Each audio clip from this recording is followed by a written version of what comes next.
तुम्ही मॅनिफेस्टेशन करताना सतत विचार करता का की माझं मॅनिफेस्टेशन कधी होणार? कदाचित तुमची इच्छा प्रॉब्लेम नाहीये, तुमचं सतत लक्ष माझ्याकडे काय नाहीये या गोष्टीकडे आहे. पैसे कमी आहेत, माझ्याकडे पैसेच नाहीत. रिलेशनशिप नाहीये तर माझं कोणीच नाहीये.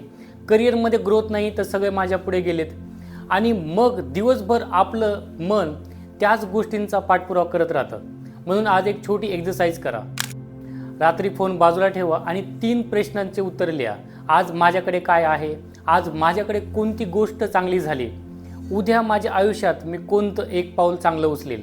आणि लक्षात ठेवा, ग्रॅटिट्यूड म्हणजे प्रॉब्लेमकडे इग्नोर करणं नाही, तर तुमचा प्रॉब्लेम मान्य करूनही तुमच्याकडे जे आहे त्याची व्हॅल्यू करणं. मग पुढची स्टेपला फोकस करणं. माझ्याकडे काय नाही यापेक्षा माझ्याकडे काय आहे आणि त्याचा मी कसा उपयोग करू शकतो, हा प्रश्न तुमचा पर्स्पेक्टिव्ह बदलून जातो.